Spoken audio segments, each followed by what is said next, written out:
Hello? Hello, it's William there. Yeah, speaking.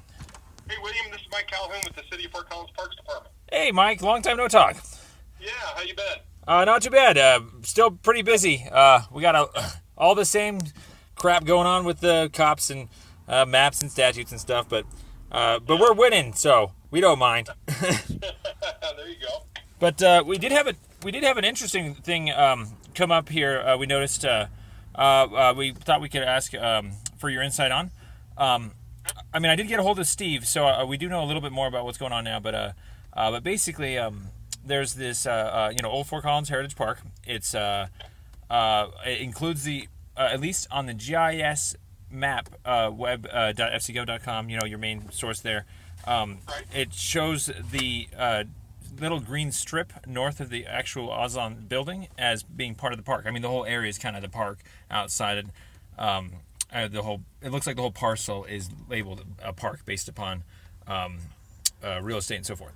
And so, real quick here, we digging deeper, obviously, with known discrepancies in the past with maps via GIS. We went to your city docs and got the deed for the place or the plat for Oslon, and it does show the LOD, our thinking line of delineation.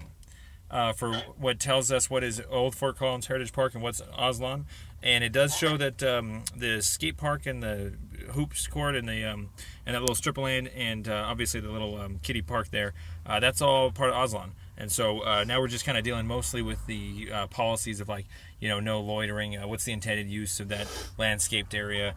We did note we did learn from Steve that there's a shared maintenance contract with just the overall landscaping there. So it being grass and just regular trees. We happened to witness some homeless people just kind of hanging out there that were asked to be moved along. And so we were in our vans getting ready to use the rec center, but we just kind of were curious there because it looks like it's part of the big park area. But it's a part of their sort of quasi-private entity building. You can't loiter inside. You got to pay to use the indoors. So what are the so it's like what are the intended uses of skate park if you're an interesting thought real quick was talking to who is it in the Rex department, somebody high up, but basically if you're spectating at the skate park, you're not loitering, you're spectating. And so we're trying to figure out what the definition of loitering is, and basically if people can just simply hang out in that area if they're not doing anything else statutorily wrong, because we figured it's city property. It seems like it would be a pretty good use of city property. So we're curious what your thoughts are on the subject. I think you're kind of right on as far as say you had somebody who was hanging out in the middle of the skate park and somebody wanted to skate. I think that would be a problem because you got to look at what the intended use of the property is. You know what I mean? Like if you wanted to go sit in the middle of a tennis court and there was no other tennis court to play on, and somebody said, "Hey, can I use the tennis court?" Yeah, exactly. Move off the tennis court, and they were just sitting there and they weren't using it the way it was intended. I think that would be a problem. But if you're just watching people skate on the side, and it's not, it's between 5 a.m. and 11 p.m., I think you're perfectly fine. Ooh, yeah, that poses a really interesting. Move people on. Yeah, there was some homeless people just kind of hanging out there with their bikes and gear and stuff. It was a shady afternoon. It looked like a pretty good spot to hang out, just in the grassy knoll there. It was technically in a drainage ditch. It was kind of in the drainage ditch area, but very well developed grass. That you guys have the strip there. So, was it one of our rangers that no, it's just one of your employees from the inside. They got a notice, or Aaron Harris told them to come out and just to move them along. So, and so we kind of started asking questions, and they told us that it would be like a trespassing charge otherwise. So, but crap, there was a really good question in there that I had. Dang it. With landscaping. Dang it, this is bad. It's in my head. I guess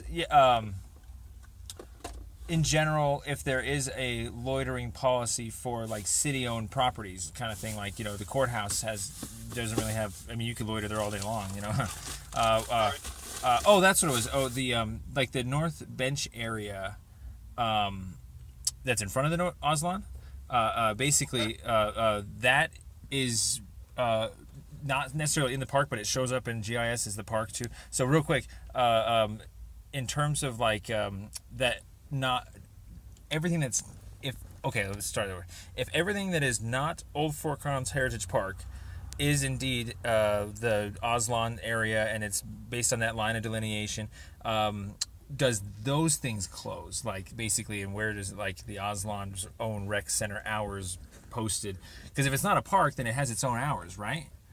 Well, yeah. I mean, I would sit there and think that the Aslan could have their own hours that would be different than what our normal park hours would be. Because I don't know exactly. If you think of Epic, for instance. Yeah. And the ice skating. The skating rinks are so popular that they actually run ice skating way late into the night. So yeah, say the parking lot, after 11 o'clock at night, and going in to skate with their teams, and and they're not violating any rules because Epic Recreation Center is still open. But if you went down into Dora Park, you'd be violating the curfew. Yeah, exactly. It begs the question with the skate park there. If they had like an after hours skating tournament or something like that. Yeah. That'd be interesting. So. I mean, I think as far as the exterior stuff, and usually they look to us to set the hours on the exterior stuff, and being part of adjacent to Old Fort Collins Heritage Park, we just use the same park hours that we normally have, which is 5 a.m. to 11 p.m. And we wouldn't permit anybody to do a skate tournament after 11 p.m. at night. Oh, interesting. As a matter of fact, I think our lights are set to deactivate after 11 o'clock. Okay, yeah, that makes sense. That's more of a skate park, outdoors, not pay to use things. Yeah, but as far as the inside, I'm not sure, and I'm I can't recall right off the top of my head what their hours are. Yeah, or just the one stickler is kind of the 2 or 3 benches in the front.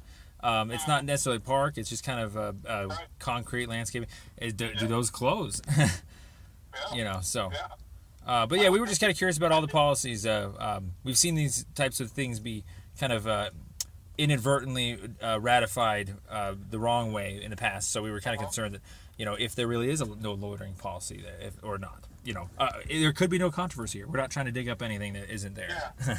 So. Yeah, our focus, William, is more on appropriate use of the space. Yeah, that's what. If somebody's just hanging out, we consider that passive use. And that's okay as long as they're not, in the way of an appropriate or an intended use of a facility. Like I was telling you, if you're out there, sitting in the middle of the skate park and somebody wants to skate, that's an issue. But if you're just hanging out on the edges watching people skate, or you're in the turf area, as long as you're there between 5 a.m. and 11 p.m., you're okay. Yeah, that's kind of what we figured too, and with talking to I can't remember his name, darn it. I'm trying to pull it up, but basically in the Recs department, they were talking about the passive use. You mentioned that too, of just if there's nothing statutorily wrong, and if it's just a grassy area, or let's say if nobody is using the hoops area, if you just kind of want to sit there and hang out, technically if it's.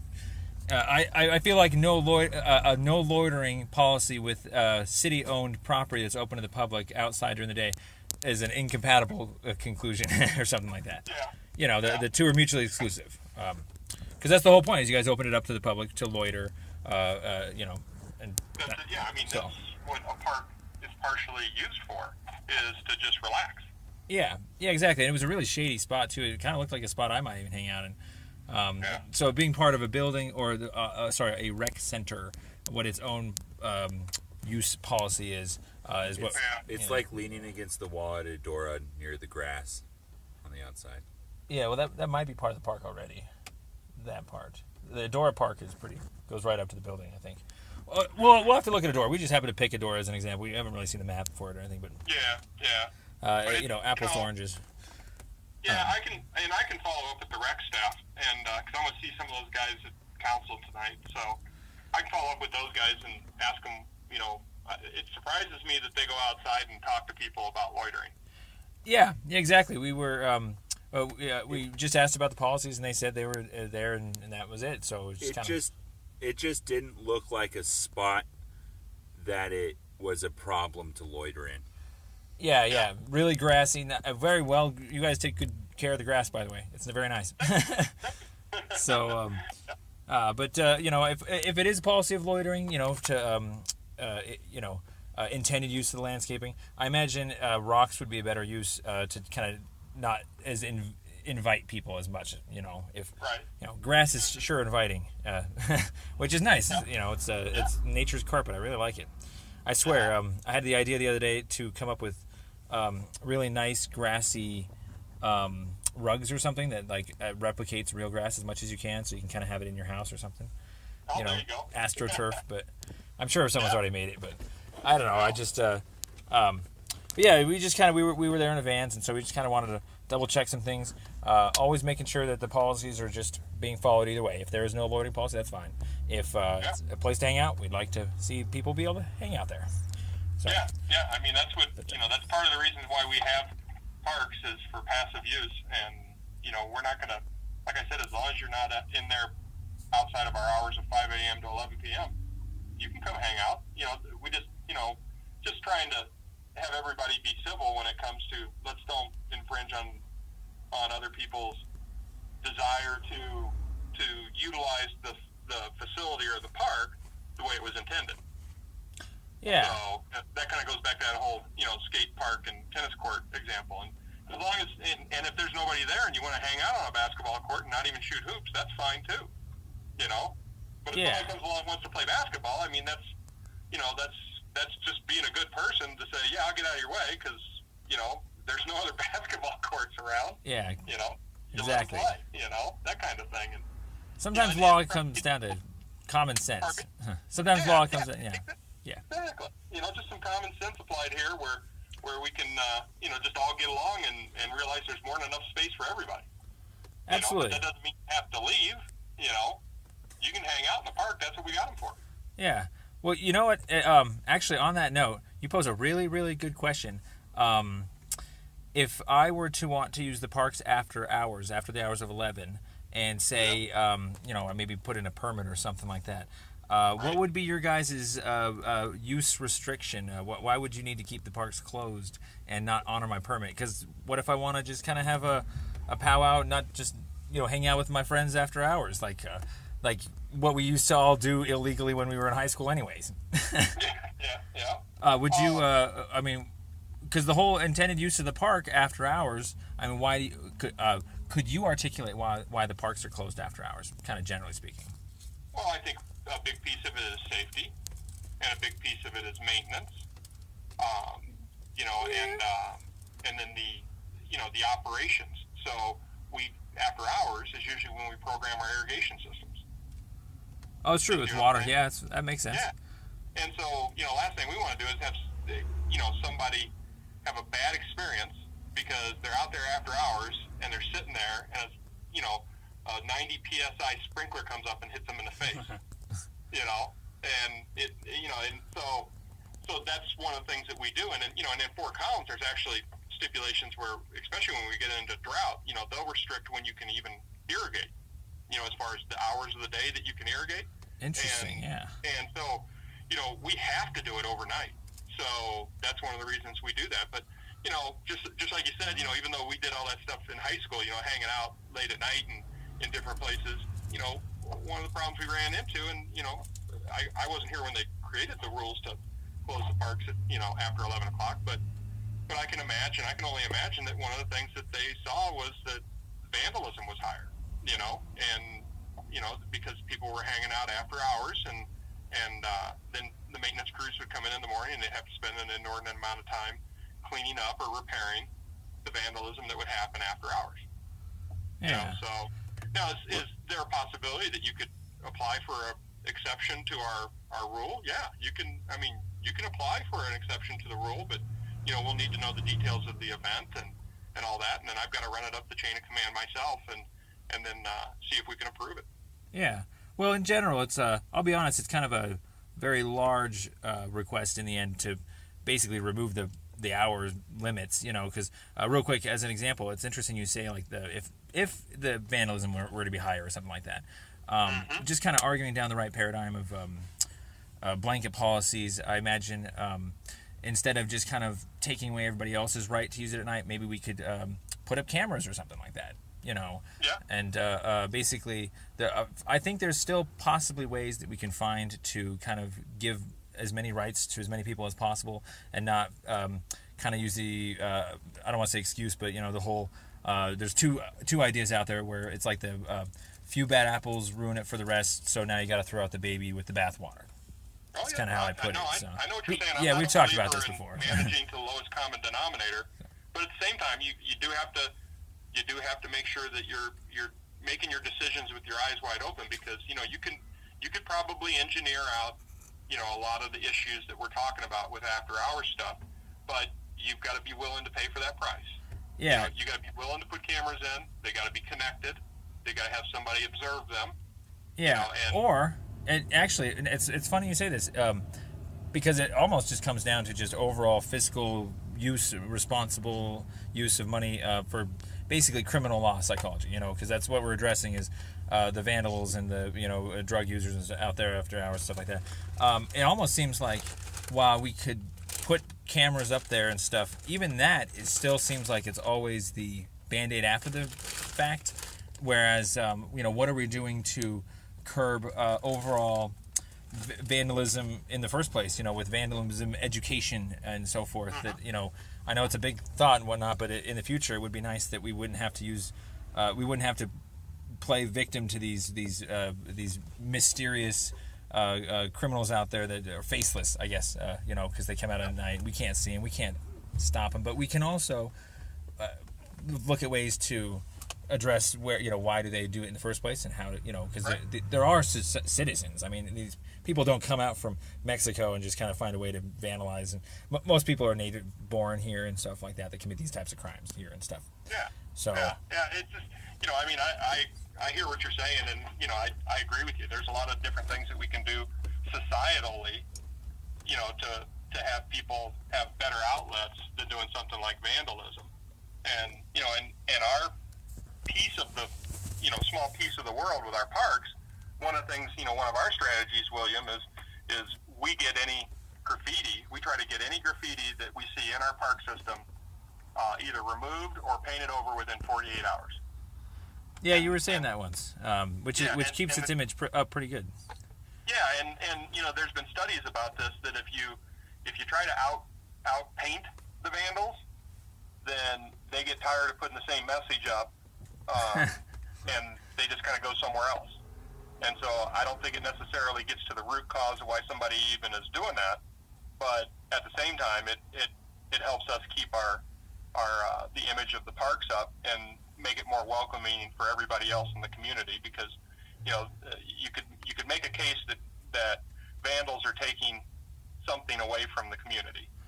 Yeah, or technically, it's really funny that you strike these thoughts here, because maybe to some of the vandals, it's not necessarily their intent to vandalize. Some of them are just to, deface and so forth. But a lot of it might be art related. So maybe take this up with the city council or something to lower the vandalism rate.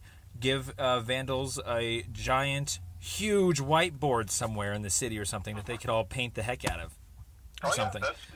Get their paint out. I've seen that in other communities where they've done some of those things. I can't remember how successful they were or not, but I mean, we tried to do a project similar to that, William, over at the old City Park pool building, and they just couldn't get the traction with the folks to come out and do it, and because we were actually going to, we had a guy from Los Angeles who was evidently a pretty renowned, graffiti artist, and he had done this successfully in other communities, and we just couldn't get the traction when it came down to it. When they tried to put out the call for people to help, they just didn't get the response at that time. Now, that was many years ago. It was probably 10, 12 years ago when we were trying to do that, but that was one of the ideas they were throwing around to, kind of do what you're talking about. Let people get their paint out some way constructively. Yeah, exactly. So, yeah. I don't want to say this, but shooting ranges for people that have problems with gun violence or something. I'm just kidding. Whatever, I know what I'm saying, but it's just it's a matter of trying to balance all the needs and the wants of the community and where you want to put your resources and Well, when it comes to safety and necessary government interest, I figure there's probably a couple places in the natural areas that would not be such an issue with sprinklers or other things. I'm going to come up with an interesting permit here to use it overnight for perfectly legal purposes, and we'll see what you guys have to say. I'm half joking, but I'm half serious because, the whole idea of because we've actually seen it rarely in other places, park curfews be overruled and appeals courts and whatnot. It always comes down to that necessary government interest, and so if you guys can articulate it, which is totally understandable when it comes to like maintenance and stuff, absolutely. I can only imagine. But if there's nothing other than that, and it's just kind of like someone wants to hang out there at night, not even camp, we're talking just go on a night scouting field trip or something like that. There's plenty of places and times and things that I feel like these draconian one blanket policy fits all things have just got to go in general. They're I think we can work. I think we're smarter than that by this point, and so we're just trying all the different bureaucratic routes to address it. We might just end up breaking it in the end and then due processing it that way. If people have done that, we're allowed to do that. That's not, I mean, when it comes to corporate laws, it's not breaking it when it's breaking it. Let's put it this way. Dave and I, we broke the 3 unrelated rule, but we didn't really break the 3 unrelated rule because no one was there to find out, and only when they found out, it was only 2 people that got fined. And so, according to the law of how it's applied, no one was an actual victim because they couldn't really substantiate their victimness correctly. So when it comes to blanket policies in general, if no one could articulate outside of like with the 3 unrelated rule, why you can't have the 4th or 5th roommates other than just noise and parking complaints, but there's no real evidence that you guys have ever really tried to truly address noise or parking. It seems like let's put it this way, it's an easy way to get stat frauded into thinking that's the only way that you can move forward, is to always have that policy in the books because it looks like it's working, the rental values are up, things like that. But in the long run, there's sacrifices that have been made for other people's rights and stuff that it doesn't help them and doesn't help the cost of living, I don't think, in general. And but we're having trouble removing it, and same with parks and all these other laws, because we don't want to admit that we kind of might have screwed up by putting them on the books in the first place, so candidly.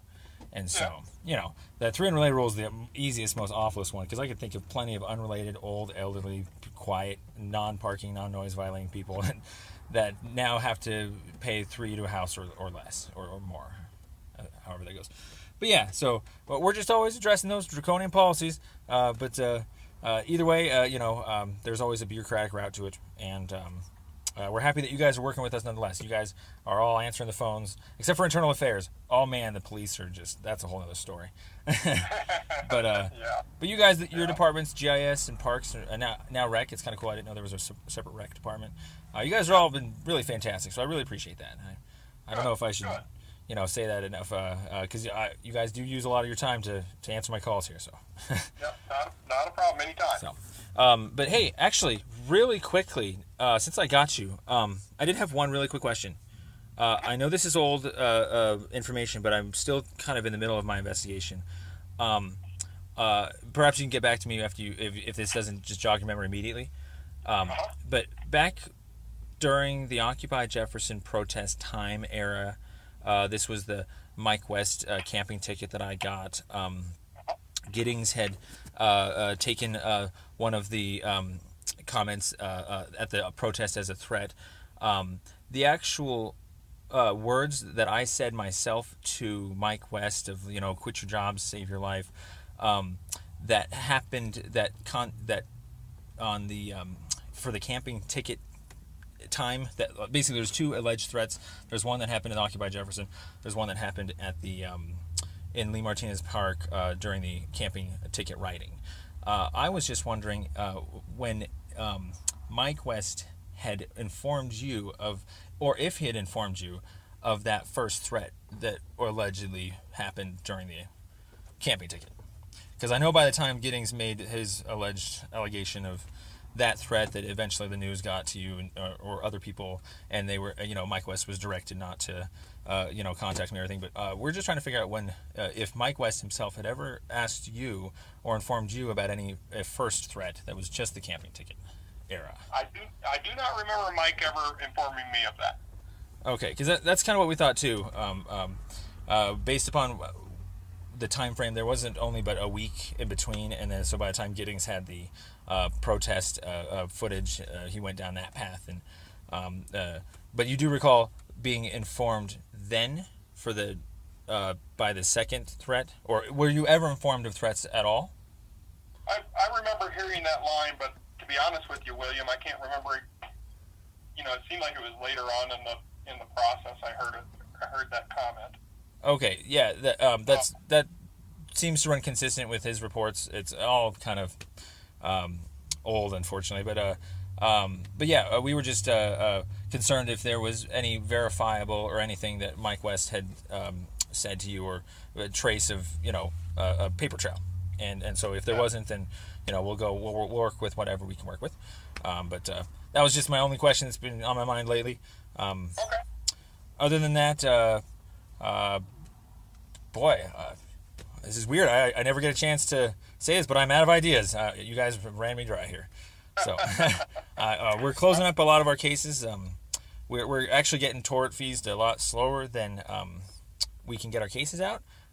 So we're getting caught back up, I guess you could say. We're back down in Denver though. There's not very good panning spots up in Fort Collins. I know it sounds weird. We're panhandling for lawsuit money, but we just have a lot of really basic paperwork. It's just affidavits, timelines, and evidence, and a lot of it's just gonna end up on YouTube.